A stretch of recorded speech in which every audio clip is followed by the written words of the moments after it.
Hi everyone, welcome back. I have a lot of favorites to catch up on. I realized I forgot to do March favorites just in the flurry of the Sephora sale and everything. So I have a lot of things that have been accumulating on my vanity, just things I've been using. If you've been following along in my videos, I'm sure you won't be surprised.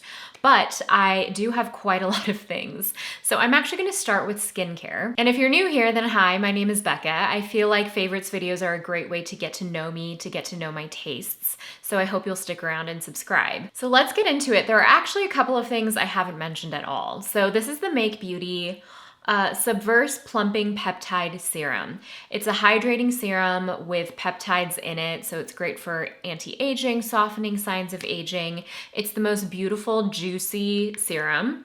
It looks like this. It's just this clear, fluid gel texture. It has this nice water break feel, so it feels a little bit wet across the skin, but then it really sinks in, and I feel like it offers deep hydration without heaviness. So especially going into summer months, I just like transitioning into lighter skincare that offers deep hydration and long-lasting hydration, but I do move away from heavier skincare ingredients during the day.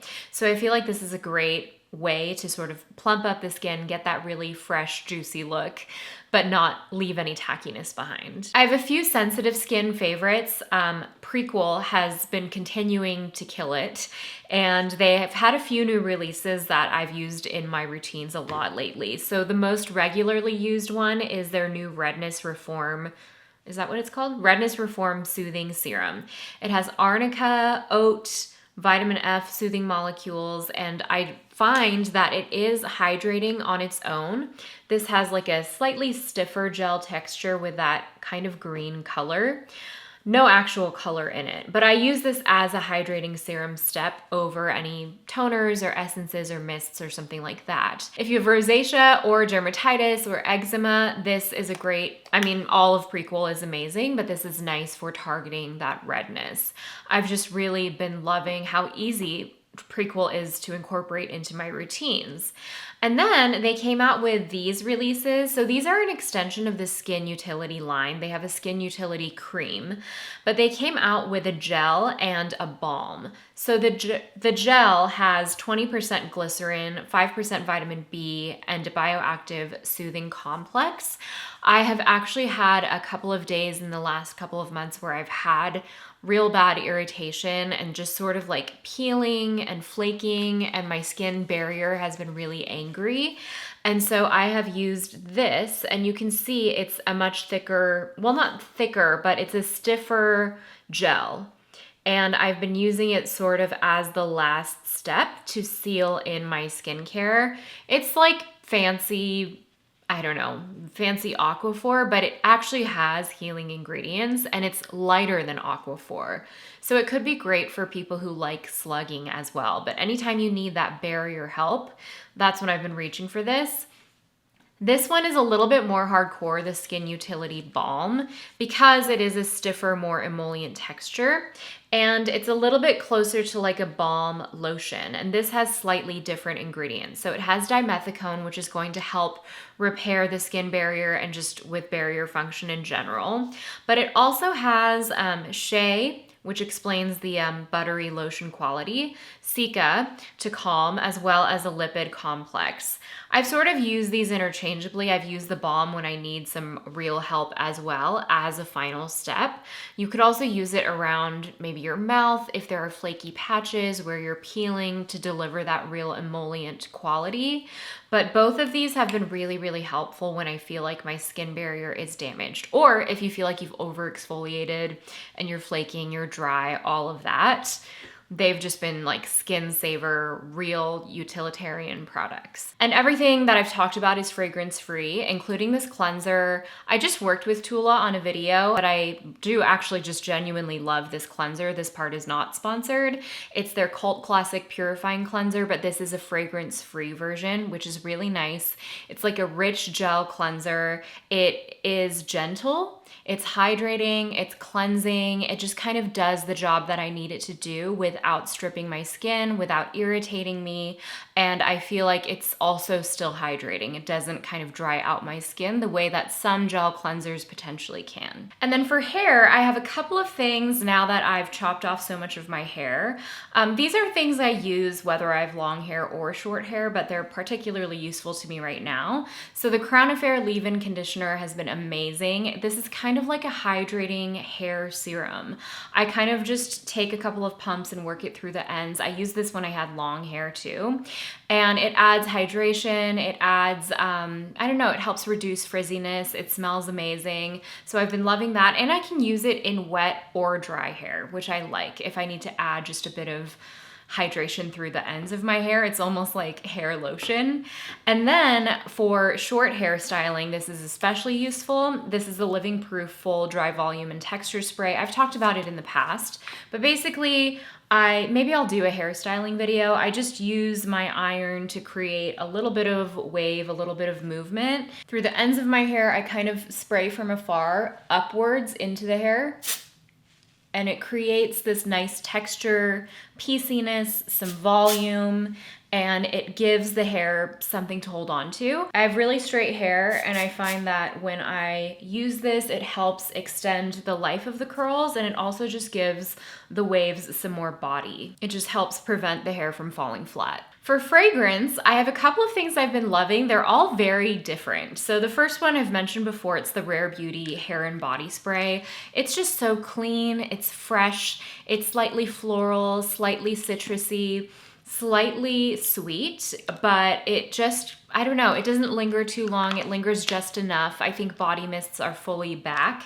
because they're less of a commitment than a perfume. And I do enjoy that. Like at night, for example, if I wash my hair or if I'd had a long day and I'm not washing my hair, but I'm using dry shampoo and this, it just adds a little bit of freshness to the hair or to the body. For something more gourmand, I recently received the Imaginary Authors and Salt and Straw collab, and they created this scent called a Whiff of Waffle Cone. And if you like vanilla and if you like ice cream cones and that caramely, buttery scent, this is totally for you.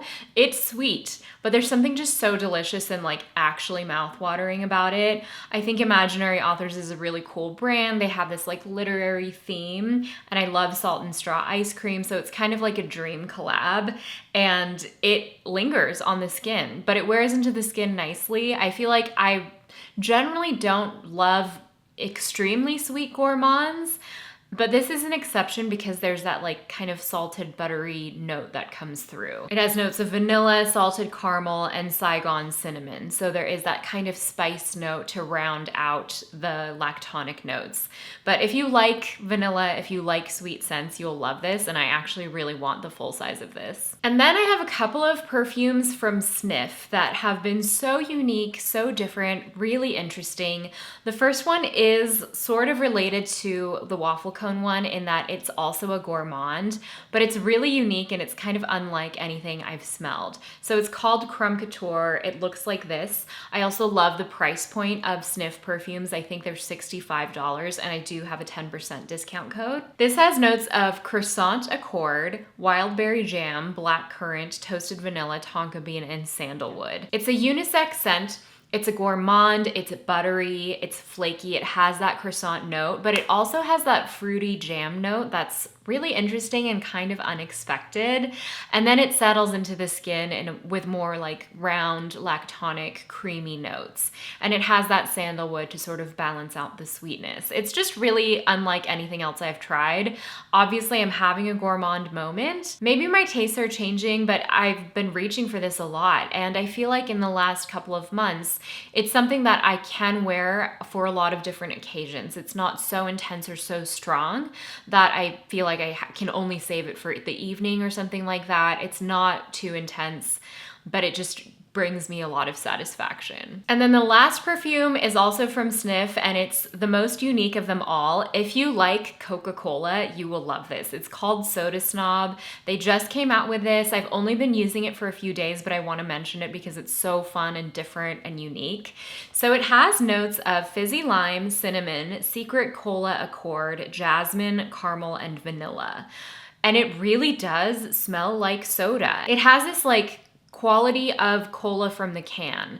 There's this like almost metallic quality to it. There's a sharpness that comes from the lime and the sweetness of the cola, and that kind of like initial fizzy carbonation scent that you get somehow is captured in this. It is sharper than I expected. It dries down sweeter over time, but that crispness and that sharpness and that lightness stays around for a while. But I can't stop smelling myself when I wear it because it's so different and so unique and so like energizing and uplifting.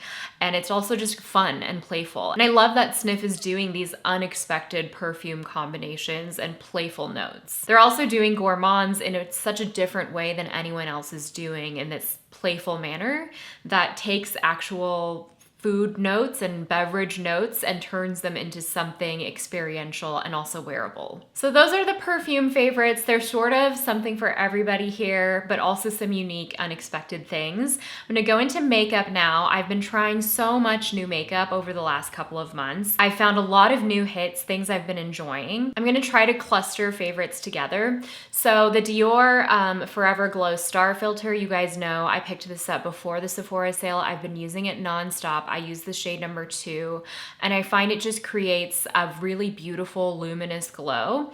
It's definitely on the glowier side. It's not as natural as some of my other liquid luminizers, but I think going into summer, that like bronze goddess, like when the sun kisses your cheek and reflects light, this really captures that, and I've gotten a lot of compliments when I'm wearing this.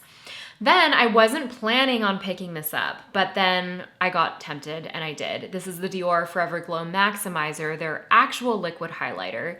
So this is kind of like liquid luminizer, multi-use thing. This is very, very glowy. One might say even metallic. It's what I'm wearing on my cheeks today in the shade Peach. And I think you can see there's almost a duochrome quality to it. This is not subtle.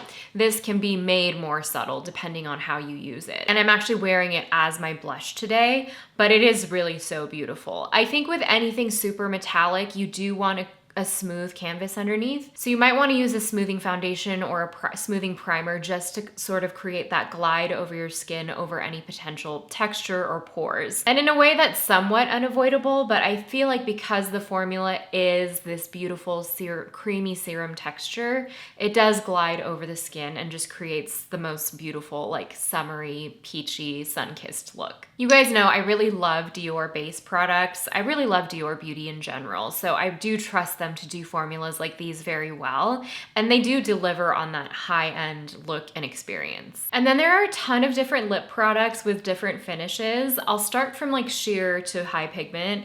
The sheer one that I love is the Haus Labs Lip Glaze. And it's a gloss, but it's also kind of like a lip oil. I have compared it to the Ami Colé lip oil. It's very similar to that in that it's thick, it's rich, it's grippy, but I feel like this is maybe even shinier, and I love the shade of this. I have it in Guava. I find that it really nourishes my lips. It moisturizes over time. It stays on through eating and drinking, which is amazing because it has that grippy finish, but it's not like sticky. It won't be stringy when you press your lips together. I had a friend that was visiting me this weekend and she was like, you have your emotional support lip products. And I really do. I feel like whenever I get a new lip oil or a lip gloss, there are so many out there these days that I'm like, is it gonna feel different? Is it gonna make it into my everyday rotation? And this has become the one I reach for. It's the one that's in the pocket of my purse that I reach for consistently when I'm out, because I can also wear it on top of anything. What's on my lips now is that new shade of the Prada lipstick 155 Blushing. It's just such a fun pink lipstick. I really am into the pink monochrome moment happening right now. And I love this formula. I had to get it in another shade. So let me show you. I don't know if I swatched this next to Auburn, but I will. So here are the swatches. This is Blushing and this is Auburn. Auburn is like a warmer, more orangey, darker shade, and then Blushing is that really pink with like a little bit of white in it to the extent that it makes it kind of pastel. I really love these. I find them comfortable to wear. I will say if your lips are peeling, it's not going to be the most flattering, but if you exfoliate your lips and your lips are in good condition, it's super comfortable. It's very weightless. I barely feel it on the lips at all, and it's long lasting without drying out your lips over time. And then the last is the most pigmented, the Westman Atelier lipsticks. I mean, come on, that is one swatch. That is the shade Pip, which is the one I've been wearing the most, sort of blotted out. And it's a beautiful poppy cherry red. It's bright, it has a blue undertone to it.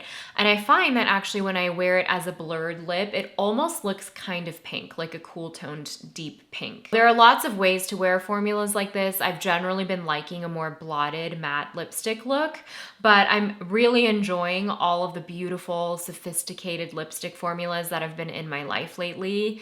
And even though these are both matte, like the Prada and the Westman are both matte, they're a soft matte, and I don't find that they dry out my lips. I'm very much on a statement lipsticks kick, so I think I'm gonna be wearing these all summer long. Ooh, one more emotional support lip product I forgot to mention, and it's in my handbag somewhere, is the Auric lip balm, the one that comes in a squeezy tube. It has ceramides in it, it's super healing, it's rich, it stays on the lips. It's more of a lip treatment in a tube, and it's fragrance free. It's been super healing when, like I mentioned, my lips have been peeling or cracked or dry. That's something that I know I can use without any stinging, without any irritation or further drying out. It's super healing. So I will link that below as well. For eye products, it's really been all about this palette for me. It's the Makeup by Mario Neutrals palette. It has cool tones, it has neutral tones. I just reach for it all the time. And actually, I think if you look close up, you can see there are some significant like brush swirls, especially in these top two rows for me.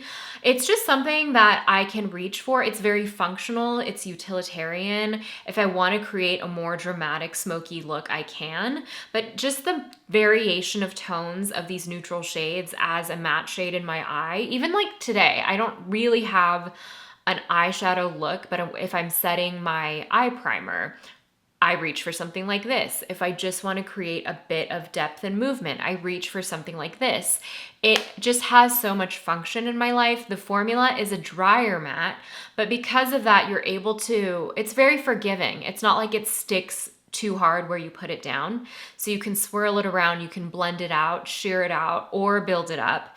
And because of that ease of use, I've just been reaching for this nonstop. In terms of what's on my eyes today, I have the Make Beauty liquid liners, which I reviewed. They came out with these in 13 shades, I think. I'll insert swatches here. They're just so fun. They are budge proof. They say they're waterproof, and I do agree. I've had watery eyes. They haven't moved around. Obviously, if you like take water and smear at your eye, they will come off. But they're smudge resistant, they're long wearing, they're easy to build. They're a felt tip, but the felt tip is on the stiffer side. And so it's easy to kind of lay it flat on its side and create really fine lines and create that wing-like shape, just a little millimeter at a time, a little baby wing at a time. But you can see like I've got some real precision here with the liner, and that doesn't always happen with a felt tip liner for me. This has enough like stiffness to create that cut, really sleek line. And it's also fine enough to kind of get into your inner corners without smudging everywhere. I will say I do have some favorites of the bunch, definitely the colorful ones. I love the pink, I love the white, I love the lavender, the sea foam, and then there are the more functional shades like the brown and the black, but the gray is really interesting too. I'm realizing now I'm just naming the entire range, but no one's doing colorful eyeliner like Make Beauty is, so I just can't stop reaching for them. In terms of base coverage, I've really been liking the Live Tinted Hugard Tint SPF 50 in the shade 9. I feel like this is already a little bit light for me. I think I need to go up a shade, and I think there are 10 or 12 shades. It's a mineral SPF. It's really easy to apply with fingers or with a brush as your skin tint. But if you are wearing it as your skin tint, just make sure you're using it enough to get sufficient SPF protection. But yeah, I've really been liking this. It's hydrating, but it also sets down, but it's not matte, it's not greasy. It just has this nice natural finish, and on an everyday basis, this is something I have been reaching for a lot, especially off camera. If I just want to even out my skin tone and maybe wear like a tinted lip balm and some mascara and call it a day. It's an easy, no makeup sort of look. I think they have been sold out of a lot of these shades for a while on Ulta and maybe their website, but if I find it, I'll link it below. I just want to mention it now in case it does come back into stock because I've been liking it so much. And then finally, I have 3 different mascaras. They're all different. They're all functional in their own way. Let's talk about Waterproof Lash Clash from YSL first. This is a traditional waterproof mascara.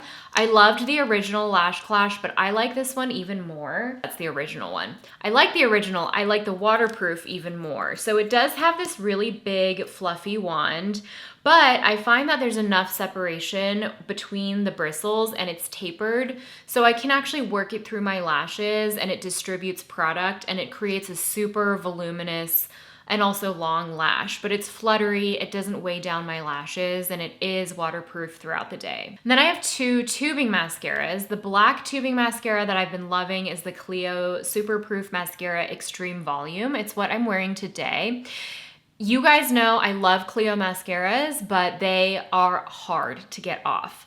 04 is the only tubing version of all of the numbers, and that's the one that you want to reach for.